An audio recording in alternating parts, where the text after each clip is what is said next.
One of my favorite books of 2024 was written by Cecily Zander, and it's this one. It's a fantastic book. It's published by LSU Press. Thank you to them for sending me a copy. I never put two and two together sometimes about how anti militarism played into some of the political gamesmanship in Washington, D.C. and beyond during the Civil War. I also didn't think about how it affected the numbers of troops before the Civil War in the antebellum period and in the post Civil War period. We tend to think that there were more troops in the U.S. Army after the Civil War than there were before, but that's not true. And Cecily does a great job of bringing this all forward in her work.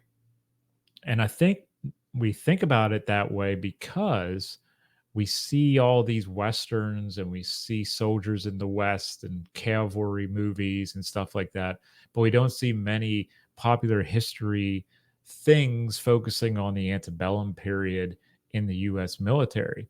So I think that's all been twisted in a way for us to think the army was bigger after the war than it was before the war, but it was actually the exact opposite.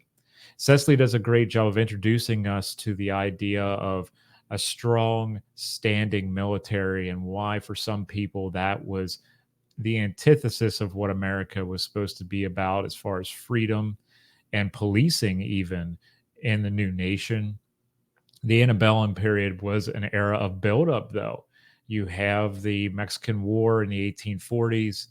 You have various forts and fortresses being built throughout the early 1800s, all the way up to the American Civil War. And the investment was there for the military to be used in various ways. For some in Congress at that time, especially the Republicans in Congress, the army was being funded mainly by the Democratic Party, and that was seen as an extension of the institution of slavery. We hear this when we talk about the Mexican War in the 1840s, as that land grab is seen as a way to extend the South's footprint of enslavement into the West. The Republicans will hold that vantage point for years and years to come. During the war, you see a lot of Republicans who are still unsure about the standing army, the U.S. Army, but they are fully supportive of the Union Army, which Cecily goes into detail trying to and succeeding in, showing us that these are two different entities. The U.S. Army being the old standing army, and the Union Army being the citizen soldier who volunteers in 1861 to try to bring the country back together again. So we have these two competing forces, the binary of the Democrat versus the Republican in the halls of Congress, the U.S. Army and the Union Army as well on the fields of battle. And Cecily does wonderful work bringing this all to the forefront, allowing us to look at this in a different way. I was keenly interested on the Committee on the Conduct of the War, and that's how that really played out throughout this era of the American Civil War, this kind of political tit for tat, if you will, where politicians are now investigating military officials to see if they are conducting the war, quote, properly. And this has a long lasting effect. Some of those who will be involved in the Committee on the Conduct of the War, the Republicans, will be doing things in the post Civil War era that are going to heavily reinforce some of the Reconstruction policies, but at the same time, they are going to cut the funding to the standing U.S. Army because they're still thinking about what it was like in the 1840s and 1850s.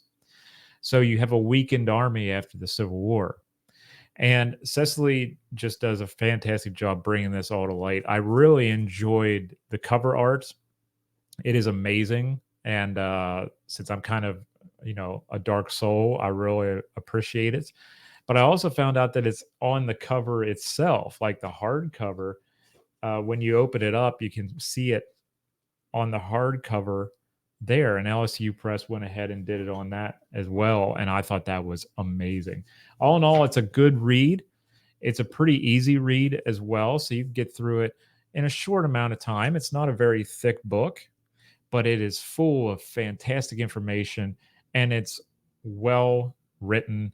Cecily has a great sense of humor that she uses throughout the book, and I think that really brings it home for all kinds of different audiences, whether you're in academia or you're just someone who is a history nerd, if you will. You like to study things around the Civil War era. This is definitely a book that you want to pick up because it's going to help satisfy your need to understand the politics behind the military in the time of the Civil War, in the era of the antebellum, just before the war, and in the Reconstruction period.